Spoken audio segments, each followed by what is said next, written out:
Dr. Lamanno, what can I say about Dr. Lamanno? He has been a friend. You know, we do have a few drunks in the Bronx. There's a couple up there. A couple of them even use narcotics a little bit or something. Some kind of cosmetics of some kind. I personally don't come from the Bronx. I'm what they called cut glass Irish. My family comes from the west side of Manhattan, an area called Clinton. Yeah. Hell's Kitchen. It's called Hell's Kitchen. They're gentrifying it. And Dr. Lamanno has taken care of many of the people that we sent him.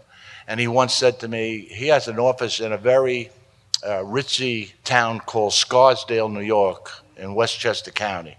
Lots of bucks up there in Scarsdale. And he often says, Teddy, don't you ever send me anybody with money? Don't you ever have anybody that can pay me? And I don't really know anybody that really could pay his fee, but we send him anyway. But he never turns anybody down. In a field, in a business, that if you've been in here any length of time, it's lost its heart. It's lost its heart. All it is fight with insurance companies to get people into treatment, being turned down. Everybody that you look at is now bipolar. I remember when bipolar was a very specific diagnosis. Now everybody you look at, oh, don't worry about it. He shot the place up. He's bipolar. Shut up. But Dr. Lamanno is one of those people, along with Patricia Woods and that redheaded woman over there. She's gorgeous. That gorgeous woman. One of the best clinicians I know. We're sharing a room. That's why I want to make sure that that's my fiance, Sweet Mary with the red hair. Yeah. Dr. Lamanno has done a lot of stuff. I won't give you his whole background. When I first went to see him, I was in a lot of emotional problems. I was sober about 8 or 10 years, and I went to see him. I told him, you know, I'm coming here, but I'm only coming one visit because I can't pay you. And he says, well, you know, you think you're the only one that doesn't come? Dr. Lamanno's background is very varied. At one point in his life, he was a priest. He started the programs for the Naval Department out in San Diego. He is really a man with a heart. So when I sat with him and I told him I couldn't pay him, he said, well, you come anyway and I'll see you. I want to know, well, what do you want from me now? Why are you doing that for me? You don't know me. Why are you doing that? He said, oh, you're going to be a tough case. I can see that. He said, let's start off by telling me, what do you think is the worst thing that you ever did? I said, this is going no place. I could tell. So what do you mean? I said, well, I thought you were smart. He said, well, you worried about that I would break your confidentiality or something? I said, no. My family comes from Hell's Kitchen. I tell you, if I have a body in my background someplace, then I go out and get drunk. I remember I told you, I got to kill you. I got to come back and kill you. He said, well, let's start with everything but murder, and we'll talk about that. He's a good friend of mine. I love him dearly, and there's a lot of us that love him dearly. Dr. Ed Lamanno.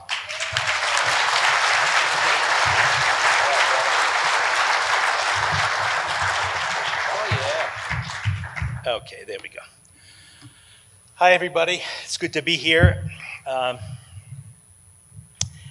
should turn the lights down. This is exciting little talk we're giving here today because I worked on it. I mean, as Roger and Teddy know, I obsess a lot when I give these talks.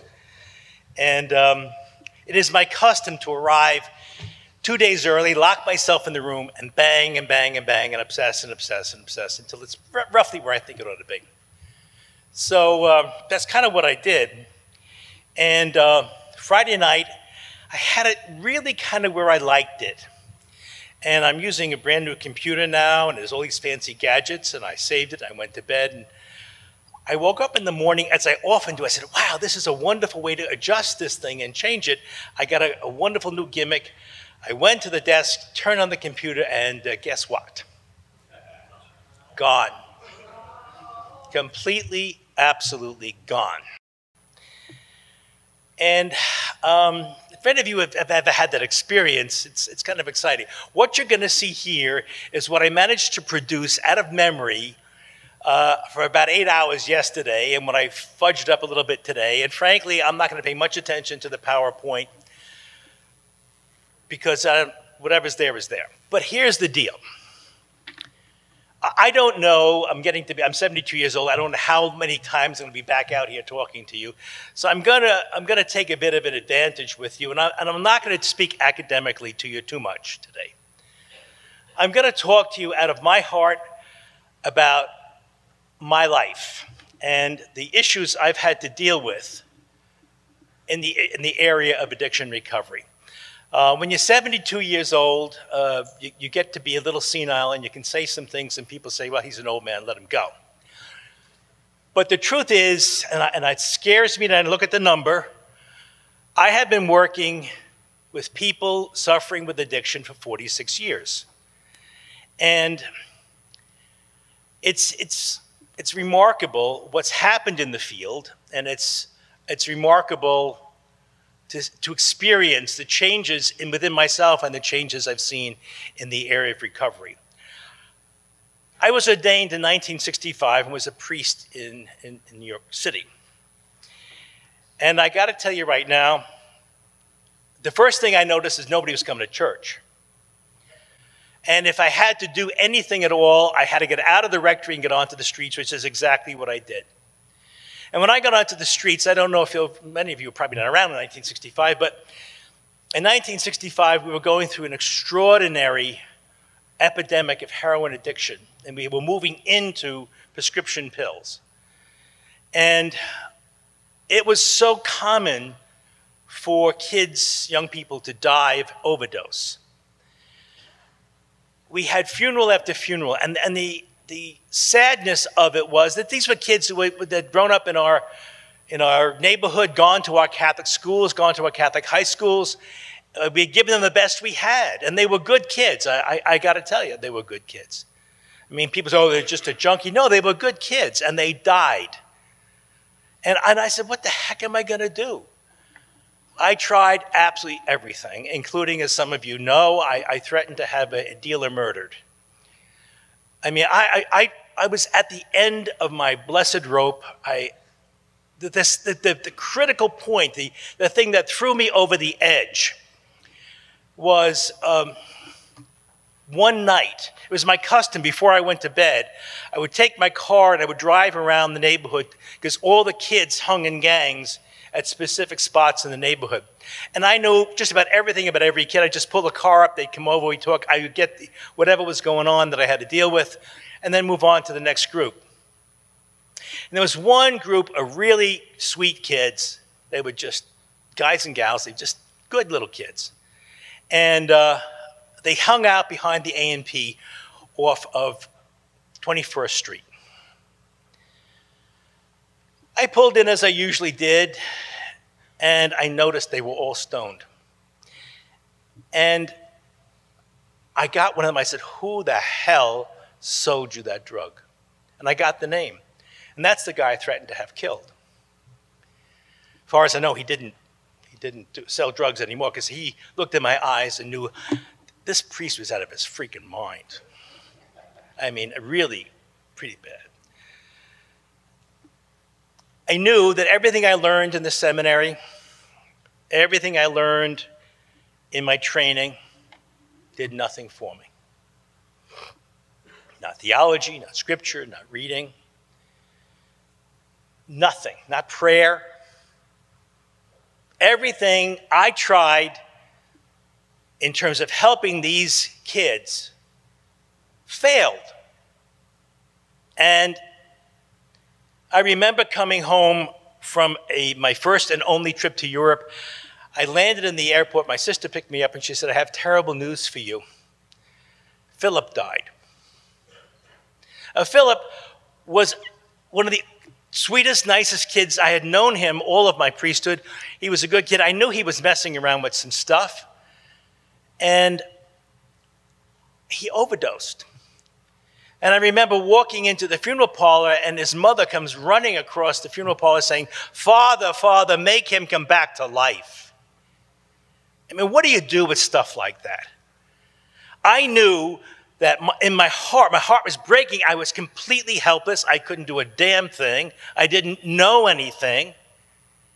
And I knew that whatever I knew was not enough. And I went to the bishop, and in one of my very humble ways said, look, I want to get my PhD in psychology. I'd love your blessing, but frankly, I'm going to tell you right now, if you don't give it to me, I'm going anyway. He said, oh, Eddie, for God's sake. He said, go. He gave me his blessing. He was a wonderful man, Bishop Frank McGarvero. Really, really sweet guy.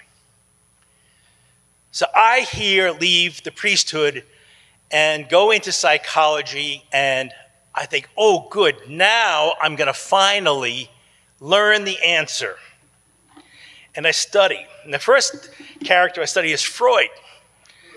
Boy, good stuff. Interesting as anything. And I always felt that no matter what, those of us who were in the shrink business, we owe an awful lot to Freud. If it wasn't for him, we wouldn't know anything. So I'm thinking he's going to have the answer. Well, his answer is we're just a libidinal machine of hydraulics, ups and downs, sex, drugs, rock and roll, all in the process of dealing with managing repressed feelings and unconscious, whatever that was, it wasn't working. Then I studied behavioral psychology. That's B.F. Skinner and shaping animals and training and what have you. I studied behavioral psychology from the guy who trained the killer whale at the San Diego Zoo. This guy was so absolutely radical about learning theory that he truly, absolutely believed that we were determined, and that if you only had a computer big enough, you could know what leaf was going to fall from what tree 150 years from now. That's how apt, and he believed it.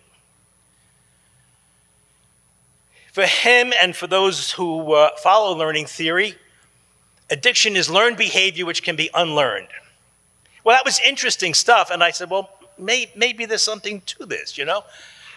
I don't know if any of you know about the Rand study in England, but that was run on the basis of behavioral theory. They were going to teach drunks to drink like gentlemen. Well, yes, you can laugh now, but they lost so many people through death that they had to stop the study. I've been asked to speak on panels in New York on the issue of moderation management, harm reduction. I mean, there's a piece of me which, as a psychologist, I can say, well, yeah, better that than whatever. But I always think of the Rand study and how many people got killed by having people teach alcoholics how to drink like gentlemen. And I'm not a big fan of moderation management. When I was doing my doctoral dissertation, I was very lucky in my last couple of years in doctoral training to work for the U.S. Navy and Marine Corps at Miramar Naval Air Station in San Diego, California, at their drug treatment program. Now, I'm 72 years old. I guess I can say this with a fair amount of confidence. That was absolutely the best working situation, professional working situation I ever had in my life. The first thing I knew, the captain met me and the commander met me, and they were very stiff, buttoned-up kind of guys. And I said, oh, this is not for me. I had long hair at the time and was wearing beads. But I was a psychologist. What were they going to do? And he said, well, frankly, he said, we don't know what the hell to do with these guys. He said, we were working on the Pacific Fleet. He said, they're coming home from the Pacific having gotten themselves stoned and addicted on the best stuff on the earth, the purest that they can get. And they come here and they can't even get high off the stuff that they're selling on the streets here. So they jones and we get them, or the brig gets them. And frankly, you got them, and if they won't work with you, we throw them in jail and we'll discharge them with dishonorable. And this was, I mean, very strange kind of stuff. But then I went up and met the team I was going to work with. And by the way, they said, we don't know what to do, and we don't think you know what to do either. So we've got 5 different tracks, 5 different floors in this hospital. Everybody's doing something different. And by the way, we're researching everything you do. Maybe one of you jerks will figure it out. Now, up to this point, I have to say, I did not believe addiction was at all curable. Now, I am at this point at the tail end of my PhD in psychology, and I'm working in the field of addiction, and I believe addiction is not curable. When I wrote my dissertation, they made me do a review of the literature, everything that was written on on addiction. And you know what? I had a couple of valises full of books. And that was it. We didn't have the internet in those days. We didn't have computers. We had books and articles and what have you. And it took me 2 years, but I read everything there was to read in the 1970 on addiction. Everything written in English that was written on addiction. I read. Put it into that freaking chapter. It took me 2 years to write. And nobody had the answer. Nothing. There was some hope here and some hope there. I began to believe psychology would not work either. And now it's really in a spot. Medicine looked at it, and they've certainly made some progress with the addiction, physical aspects of the disease, cluster occurrences, Suboxone, anti-abuse, stuff like that. But basically, they've also been part of the problem with the overprescription of anxiety and painkillers. I cannot tell you the number of people I know in recovery who go out on painkillers. I mean, I've seen people with many years of sobriety who sponsor people, and all of a sudden they've developed migraine headaches or something, and they're on these pills, and next they're out the freaking door. I get very nervous when I hear people who are in recovery talk about, I'm getting dental work done. I'm not against painkillers. I'm not against any kind of medication. I am just very fearful about the way it reacts with the alcoholic and the drug addict. I know that psychology and religion probably each have something, but neither alone has the answer. And I don't mean to offend anyone here, because I'm going to talk about religion a little bit. I don't mean to offend anyone. It's just consider it the babblings of an old man. But I'm going to get it off my chest because I don't think I'm ever going to be invited back, so it doesn't matter anyway. But at this point in my life, I'm completely confused. So I started to observe. By this time, I'm in private practice, and I'm observing and I'm watching. What else can you do? I saw clients get abstinent with willpower.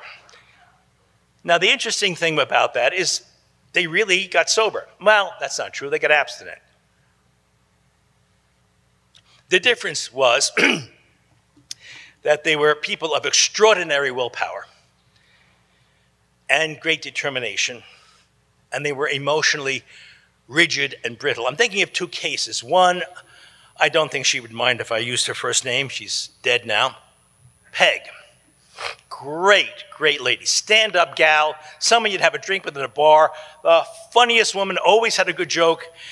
She was fantastic. I loved her. Peg was a hard pounding drinker, and she could hold her booze pretty damn well, but a drunk. One night she got a phone call from the police that her beloved only son, Marshall, had been in a terrible automobile accident and was paralyzed from the neck down. She walked into that emergency room and she held her hand in that chapel and she raised her hand to God and she said, if you let him walk, I swear I will never drink again. Well, Marshall never walked, but Peg never drank. Now, I admire that. She was a tough cookie, and I will say that there are damn few like her, and that's why it's not very replicable. I also know of a guy who, I'm trying to think if I've ever met anyone sweating as much. I mean, he came into my office in the middle of December sweating with anxiety, and he was tighter than a drum. And he didn't drink, but he had nothing, wanted nothing whatsoever to do with anything like a recovery program. I've seen this. I've seen more than that, but those are the two I'm raising right now. It happens, but it's not something that's pretty, and it's not something very replicable. My first sign of hope, actually, came when I worked with the Navy and the Marine Corps. The unit I was on, we used the therapeutic community model, and believe me, it was intense. Talk about having the members of the board of directors tested for drugs. We would process a poor kid into the point that we completely destroyed his emotional defenses and had him crawl. This is a Marine, by the way, crawling on the floor, writhing in agony in front of the whole community, and then we would go in another room and they would do it to us. because that's the way it was. The interesting thing about this was that we had the research. And I will remember exactly where I was sitting in the universe on the spot. I could put a plaque on that spot when I was sitting there. And the researcher, Rene was his name, came up and he said, here's the results. And I was astonished because we knew that these kids that we sent back into the Marines and into the Navy were free of drugs because the Navy, as they, forgive me ladies, the Navy at that point shipped more piss around than it did gas. It was flying urinalysis all over the country. And they broke it into gas chromatography, ionization. They knew everything these kids were doing. And this was followed up until their commitment was over. So we knew that they returned to service and they did not do drugs. But the research also says that while this was replicable, many of them went back to their previous addiction when they left the military. It also did not measure for alcohol, so I put that one in there too. In those days, in the military, there were alcohol vending machines.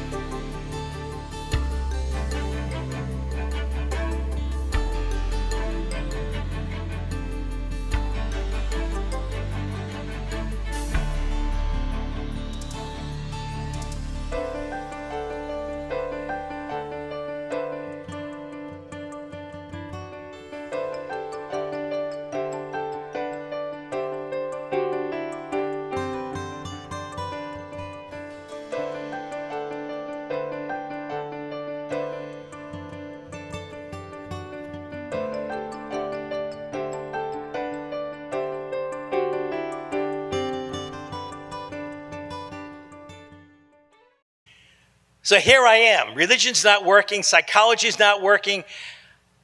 Something's going on. And I get to this point where I say, well, if the answer doesn't work, change the question. What is alcoholism? What is addiction?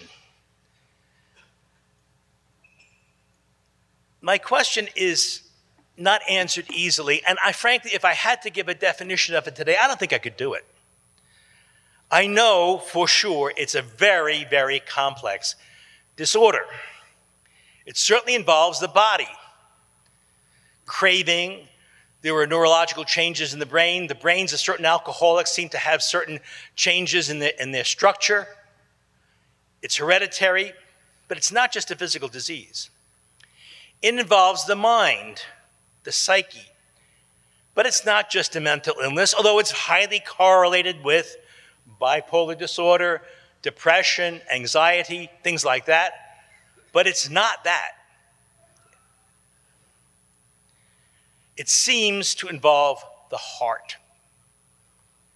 Now, this is where I go off on a real tangent, because the talk today is about my search for something that's consistently connected with healing and recovery.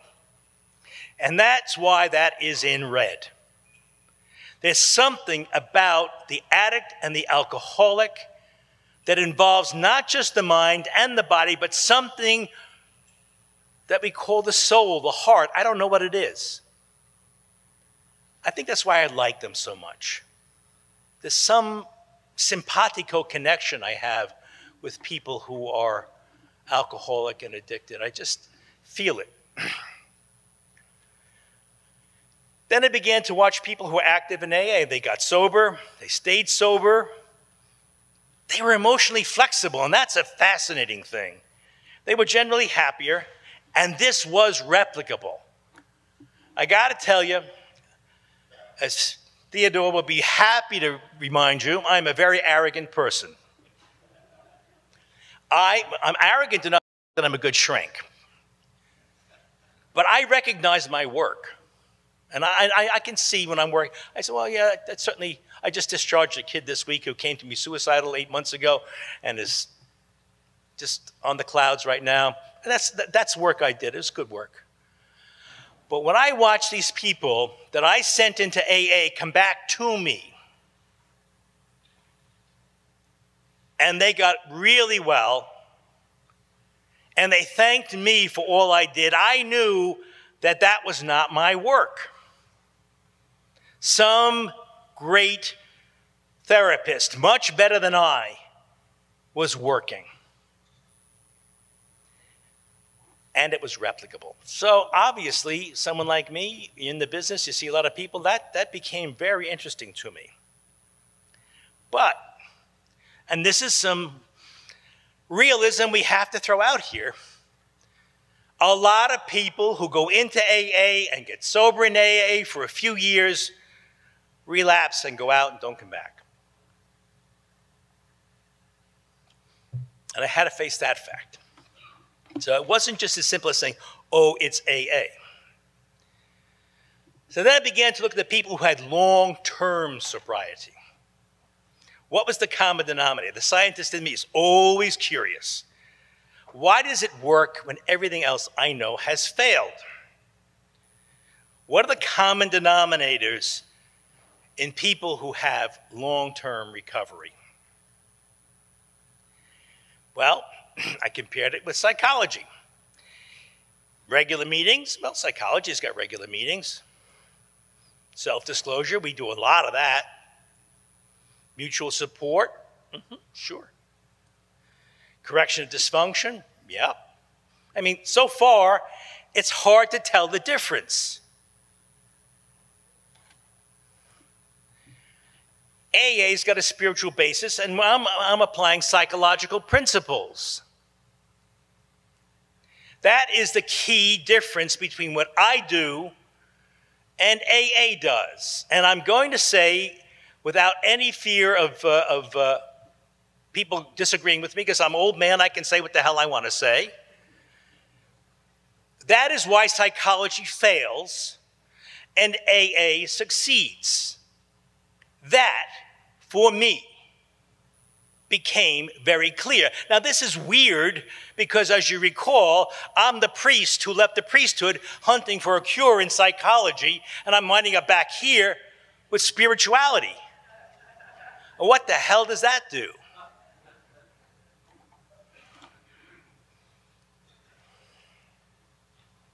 Then I began to look at religion in AA. Well, see, if it's spirituality, religion should have done it a long damn time ago. But by the way, and I say this with profound respect, people have been getting sober up on a mountain in New York called Graymore for how long, Teddy? 1909, so it's over 100 years. Long before AA. So there's something about that, right? Religion is communal, has rituals and rules, for sure, specific beliefs about God, uses prayer and meditation, may or may not be spiritual. And here I'm going to upset people. I am not a big fan of a lot of religion and religionists. I'm very, very, very much a fan of people who are spiritual. Lord, forgive me. This is arrogance, but I'm gonna go. Lord, forgive me. Deliver me for any true believer of any kind. Deliver me from anyone who is certain about anything and thinks that they have the right to tell anyone anything. Deliver me from them.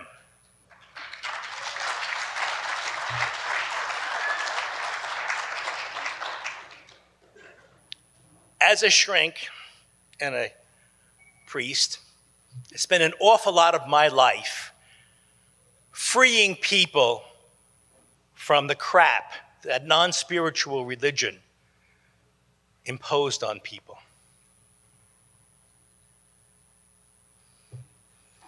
What about AA? It's communal. There are only suggestions and shared experience. A higher power of anyone's own understanding, has prayer and meditation, and its core value is spirituality.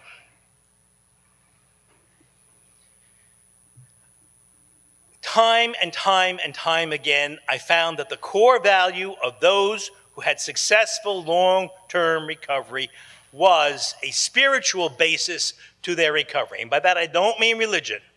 I mean a sense of a presence within the universe and their place within the universe. And again, I'm stuck. What the heck am I? Spirituality now becomes the core of it, and I walked away from something that was supposedly the answer. But spirituality is not religion. Spirituality is personal. It is experiential. It is a connection of the heart and soul with a force beyond oneself. Prayer and meditation are a part of it. It's about a deeply personal relationship with the God of our understanding. And because I have read the scriptures, maybe with a biased frame of mind, but I see Jesus talking about it all the time. I don't see him talking about religion too much, but I do see him talking about spirituality all the time. He's uncomfortable with the rigid rules of the Pharisees and the Sadducees and the codes of the temple in Jerusalem. And he goes up to Samaria. I don't know if you know this, but Samaria was about the equivalent of an Orthodox Jew going into, I guess, Palestine. He was just among the enemy. But he was up there hiding out at the time. And he goes in the middle of the day and he's thirsty. He goes to a well, and there's a woman gathering water. And they have this very, very fascinating conversation about her husbands and her divorces. And he reads her soul. And she challenges him. She's not intimidated by him. She says, well, if you're so good at reading souls, why is it that you Jews worship in that temple in Jerusalem when we have this mountain we worship on over here as our ancestors have always done? And he says to her something so important. He says, there will come a time when you will not worship on the temple and you will not worship in the mountain. You will worship God in the core of your heart. Spirituality. And he goes and says, when you're going to pray, pray to your Father in secret. And the very prayer that we say so often, almost like it's routine, is a deeply personal prayer, Our Father. Do you know that there's a mistranslation in the Our Father? There's a number of pieces in the Christian scriptures where the words are not translated. One of them is where Jesus is talking about this very radical concept of God being Father. And he says, whereby you have become sons of God and you can call God Father. Abba, call God Abba, which is to say Father. That's not correct. If you go down to Atlantic Avenue in Brooklyn and you see little Arabic kids talking to their daddy, they do not call him Father, they call him Abba, Daddy. Abba is a baby word. Dada, Mama, Papa, Abba. Whereby we can call God Daddy. That's what Jesus felt about spirituality. This intimate contact with God that was absolutely revolutionary and for which he got himself appropriately handled. But all this brings me back where I started. Religion alone has a lousy record, psychology stinks, and medicine does too. But the soul sickness of alcoholism and addiction seems especially healed through a spiritual process and a spiritual way of living. Now, that's frustrating to me in my business, you know? I'm a shrink. I know psychology. What are you doing with this? What am I supposed to do? Close my shop and not work with addicted people anymore? If that's really it, what am I going to do? And it is about the spirituality, though, stupid.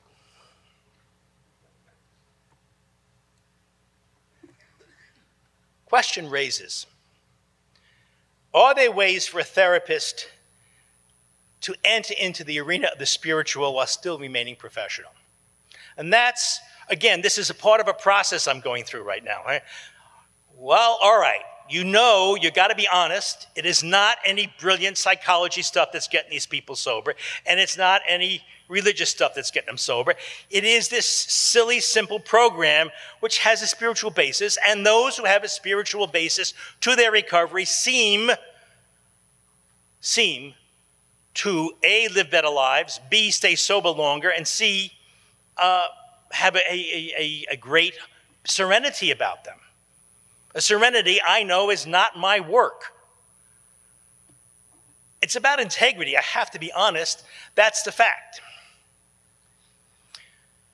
Thank goodness some of our colleagues are doing some work on this. And believe it or not, it is such a phenomenon that they know spirituality pairs with success. Robinson and this gang found, they did a study of people who entered recovery through 18 months. And they found a positive relationship among daily spiritual exercises, a sense of meaning and purpose in life, and abstinence at 6 months of treatment. And they found increased attendance of AA meetings is associated with an increased level of spirituality, even among people who didn't report any spirituality to begin with, which is to say, by pure osmosis, they seem to have absorbed some spirituality. Sterling and colleagues said they were comparing those who maintained abstinence and those who abused, again, I guess, over an 18-month period. They measured spirituality scores by spiritual experiences, gratitude, tolerance, humility, etc. And they found a significant correlation between those who stayed sober and those who reported these things. And those who showed significantly lower scores on a 3-month follow-up had lost their abstinence. Those with a spiritual basis to their recovery seem to be more optimistic, greater sense of social support, resilience. Bill Wilson refers to it as tapping into the mother lode or being catapulted into the 5th dimension of reality.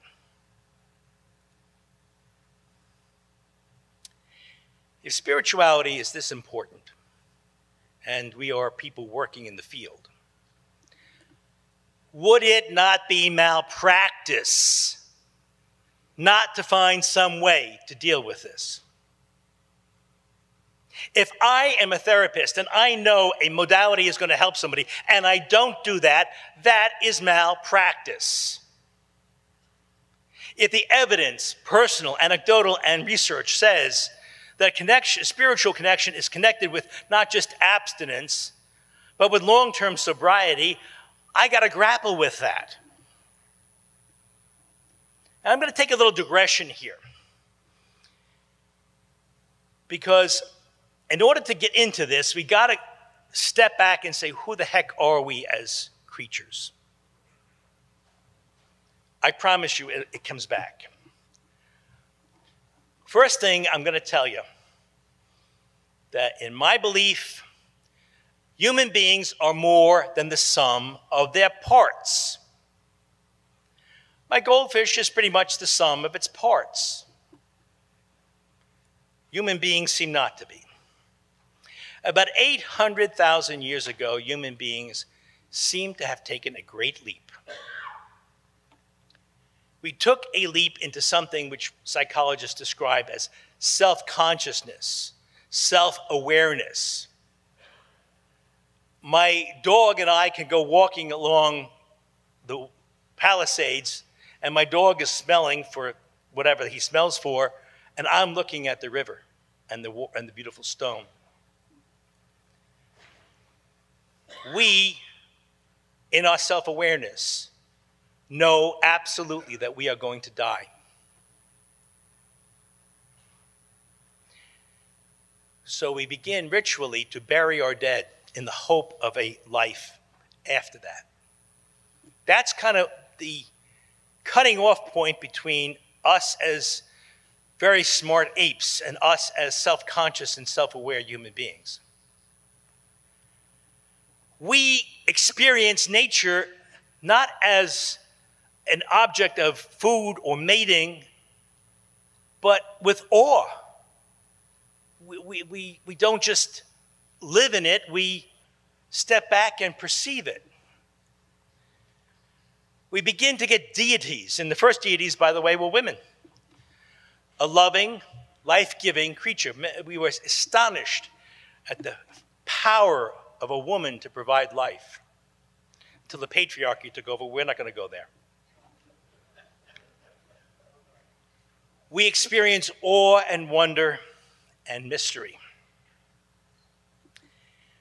A magnificent change occurred between the Neanderthal and us, enabling us to harmonize with the source of beauty. The animist spiritualities of native peoples, even to this day, are profoundly respectful. I remember going to an incredible place, Taos, New Mexico. If you've ever been there, I don't know.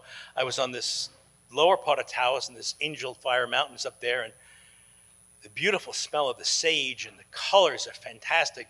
And it's sunny, and on Angel Fire Mountain, it's dark, and there's clouds and lightning and thunder.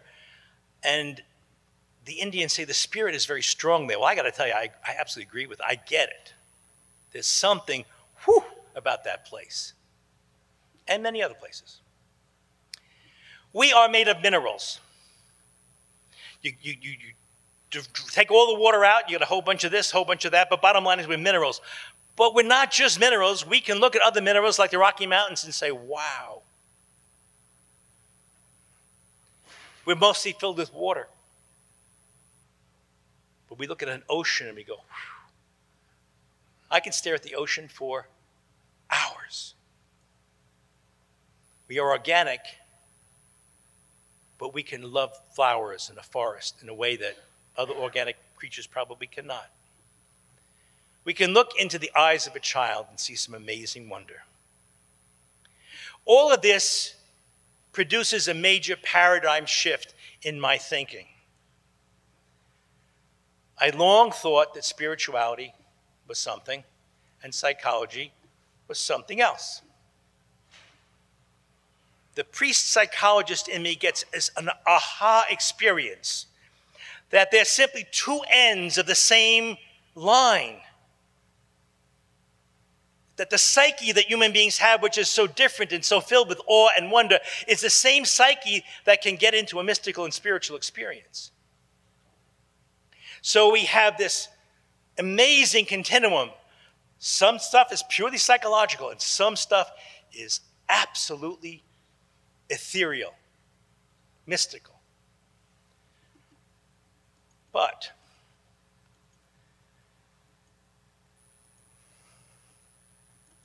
pardon me while I catch up.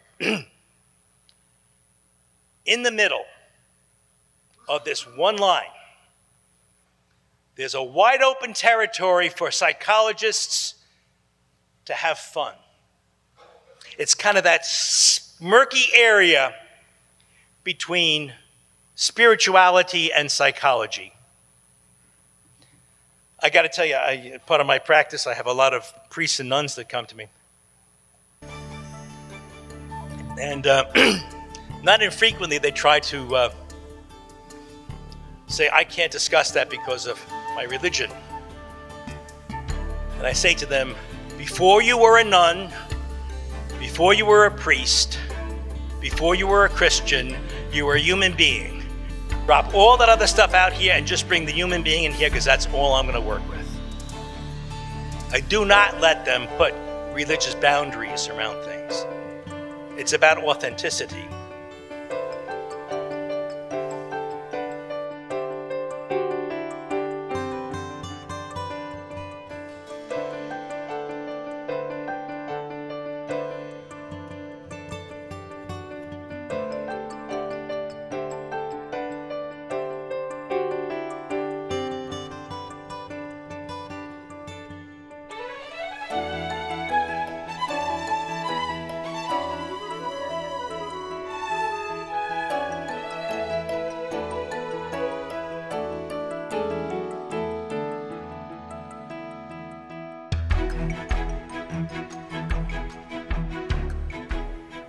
We're going to get into something here. There's a lot of logical people around here, a lot of smart people. Now, the left brain, as you probably know, deals with mathematics, logic, science, deduction, reason, symbols, code, language, speech, all kinds of good stuff. And it's a bit arrogant. The core conviction of the left hemisphere of the brain is that what you see is what you get. You see this? There it is. It's a glass.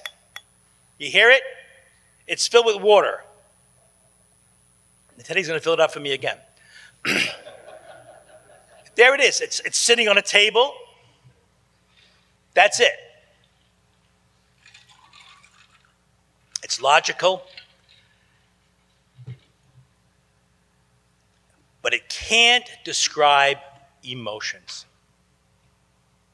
And the problem with speaking emotions is emotions come from the right side of the brain and they cross over the corpus callosum into the poor left hemisphere, which hasn't got a clue about emotions, and it has to express them in words. And that's why you can't speak about emotions.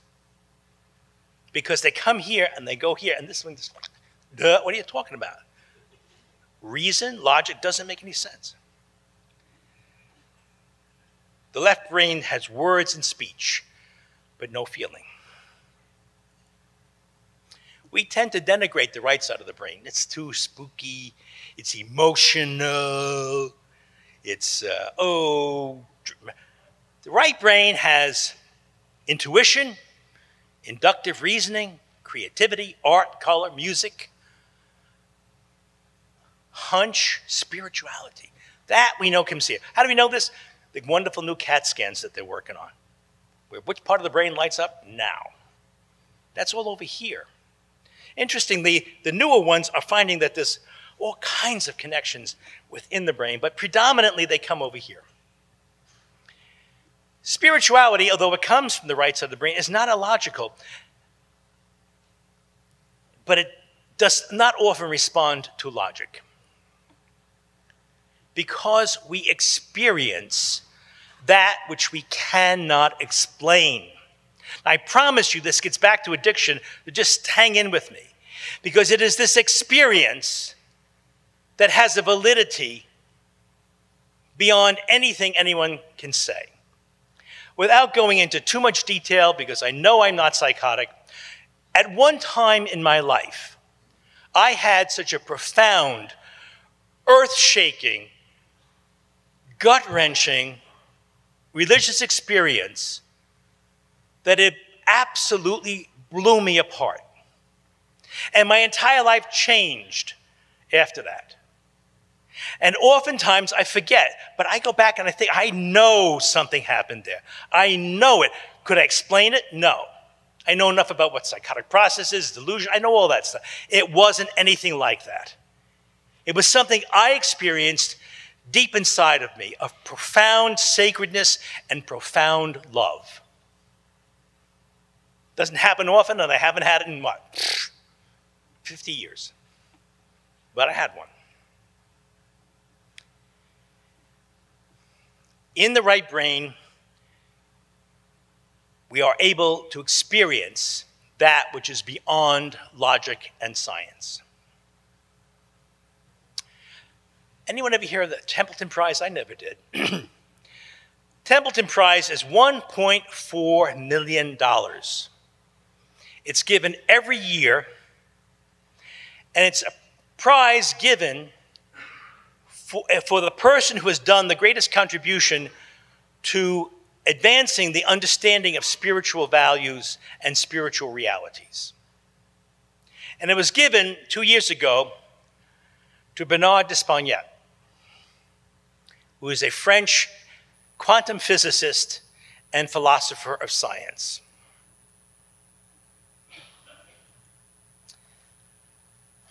This guy works deeply in quantum physics. And I gotta tell you, if you ever want to get spooky, spookier than any story you ever read in your whole freaking life, start looking at quantum physics. Underneath all of this, you see this table and this glass and this ice that I'm in the water? You talk to a quantum physicist, he said, well, yeah, that's the way it looks like, but it's not there. it's really an illusion. It's only appearances. It's only vibrations. It's only energy. And the energy doesn't even really exist. It's at some other realm. Well, this guy, Despagnat, tried something interesting. There are subatomic particles, not even having mass, which act in pairs. And if you affect one, the other one immediately reacts. And he wanted to prove that right beneath the veil of our current existence, there is a space, there is something which doesn't have any space. We live in space and time, length, width, height, and time. That's all we got. He wanted to prove that there was something right here, immediately present to us, that didn't have any space anywhere. And we observed the cardinal law of Einstein is that nothing can travel faster than the speed of light. So he takes one of these subatomic particles in CERN, Switzerland, and he sends one 5 miles this way and one 5 miles that way and touches that one. This one over here instantly responds. In order for that to happen, something would have happened, had to travel much faster than the speed of light because they were both going in opposite directions at nearly the speed of light. The only way this could happen, Despagnat said, is because there's a reality beyond this reality that we have no sense, no understanding of. What we experience, what the scientists experience, and he says the only thing science can do, and does pretty well, is explain what we experience here with length, width, height, and time. Logic, causality, everything goes out the window in this other reality.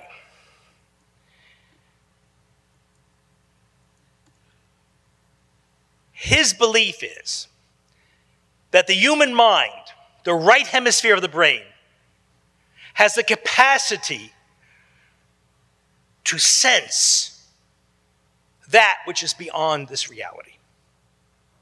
And he got this prize not because he's a religious person at all, but because he demonstrated that there's something in the human being that can get beyond the material and discover and harmonize with and experience something beyond.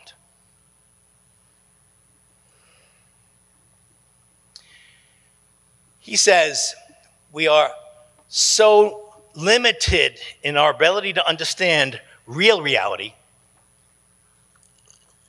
the 12 dimensions of reality, that we are like dust mites in that rug, trying to understand the speech I'm giving right now. It's impossible. We can't do it. We may be dust mites, but, hang on one second, I gotta go. Has anyone ever been to the Rose Planetarium in New York? Oh my God, it's wonderful. If you haven't, go. They have this wonderful exhibit. And it starts with a picture of the Earth from the moon. Then it kind of goes back and shows you the Earth from, Venus and Earth from Jupiter. You can't barely see it.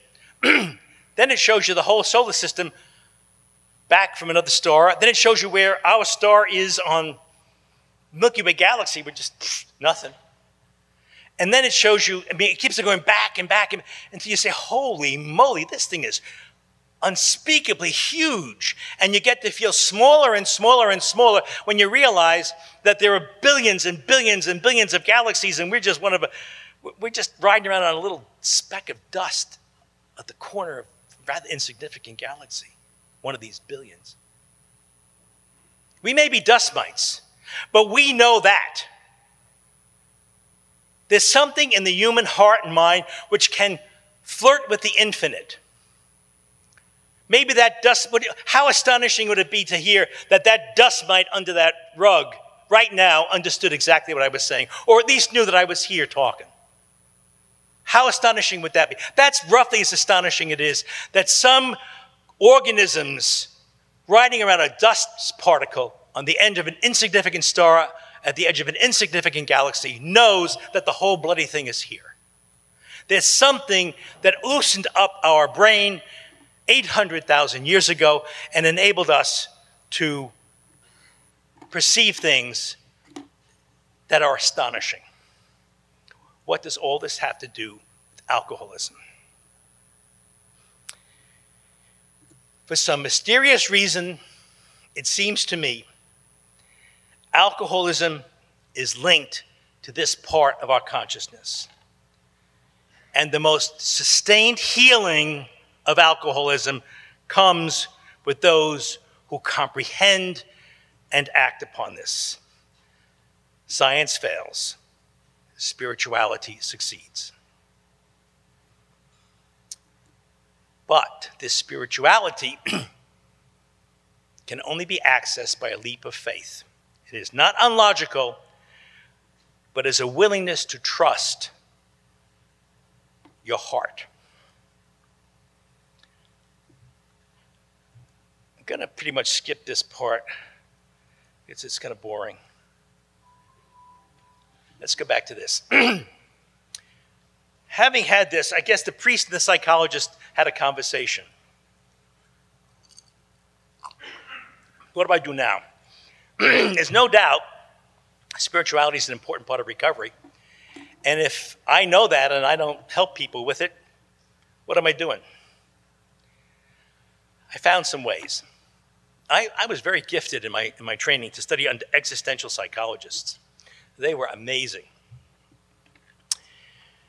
It is the belief of the existential psychologist that everyone who's really conscious at some point in their life has the rowboat experience. Anyone know what that is? The rowboat experience is described as waking up in the middle of the ocean in a rowboat with complete and total amnesia. What happens? We ask three very, very, very important questions. Who am I? Why am I here? What's going to become of me? Those, the existential psychologists believe, are the core questions that drive the human heart. And it is in the answer of these questions, or the refusal to answer these questions, that neurosis, psychosis, or other disorders arise. Some of us bury ourselves in sex, drugs, and rock and roll to avoid the questions. Some of us get very depressed. Some of us find no meaning in life. It is the core of the existentialist to answer these questions. Some of them don't answer it very pretty, I gotta be honest with you.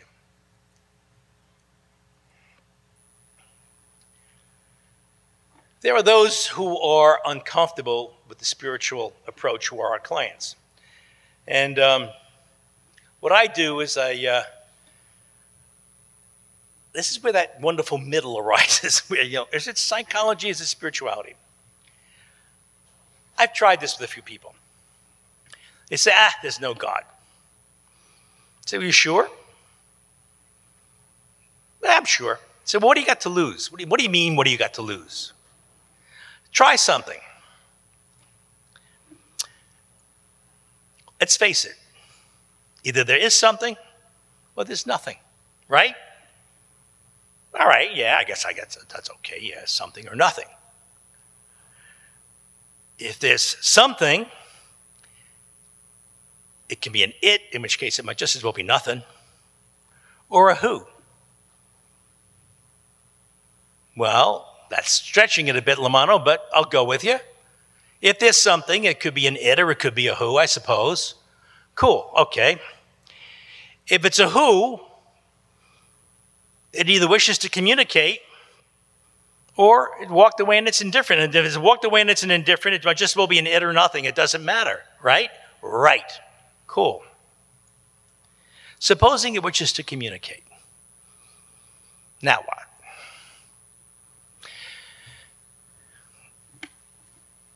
I say to them, look, you see this part of your brain? It's kind of like a two-way radio. In this room right now, there are billions of cell phone calls. I had to turn my own cell phone off because I was afraid to get one of them. There are billions of television stations being broadcast. There are radios, you name it. It's all going through here right now as we speak. It's here. If I turn my cell phone on, it'll probably have, I could call someone can call me, Teddy can call me right now. You see, right through the air, it's right there. But if it's off, doesn't matter, because I ain't gonna get a phone call. You can call me forever, Teddy, I won't get it. I tell my clients, look, what have you got to lose by turning on your radio? What have you got to lose by listening?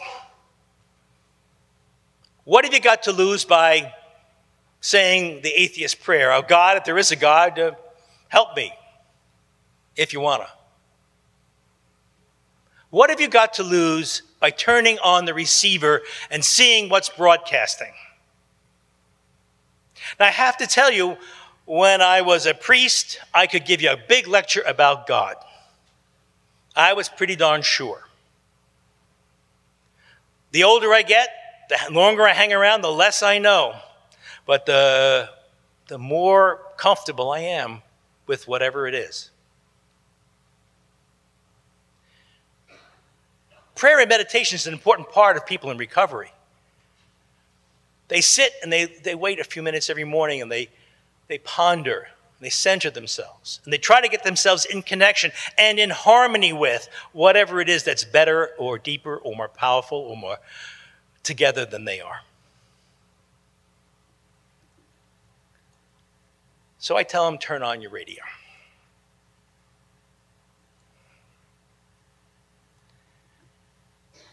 There are those too who are very resistive to anything spiritual because of abuse that they experience at the hands of religion. And I can tell you that I understand it. I get it. I'm thinking of, we'll call him Robert R. Oh my God. He was a good guy. He is a good guy. He got sober and said, look, I don't give a shit what you say, Ed. I'm an atheist. I am an atheist.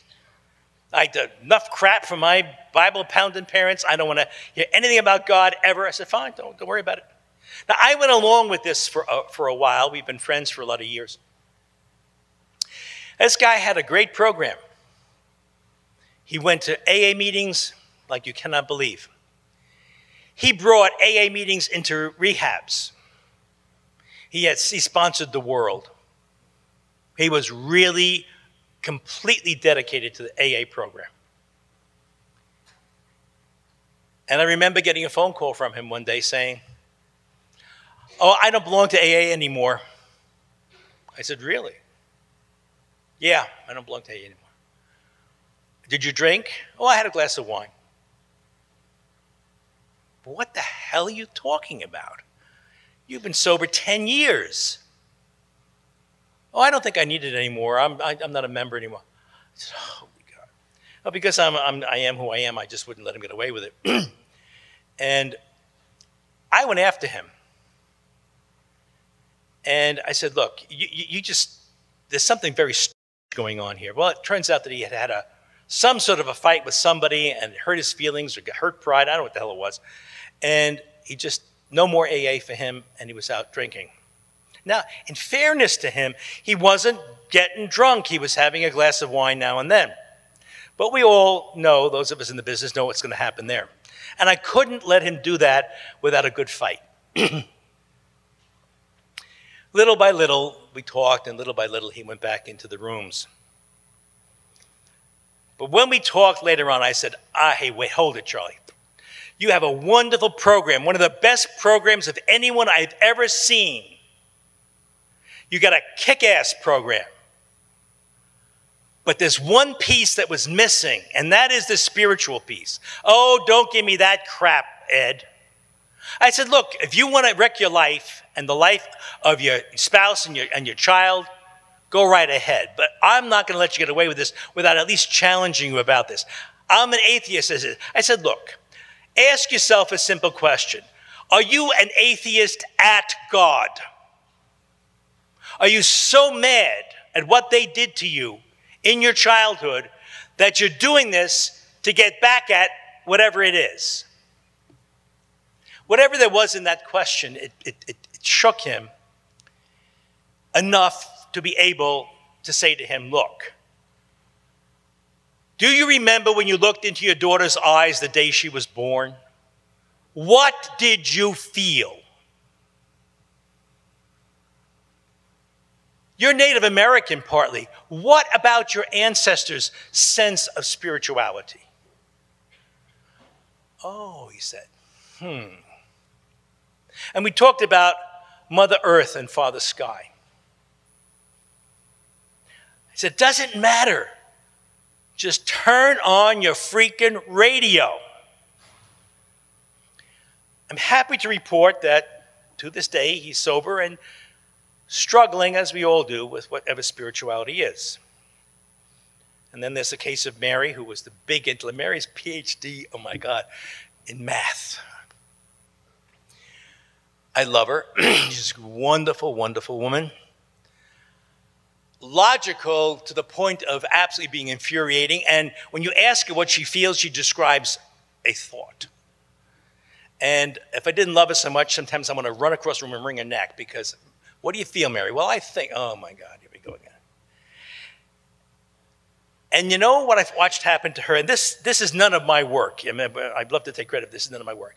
She just went to AA and she said, I'm an atheist. I'm an atheist.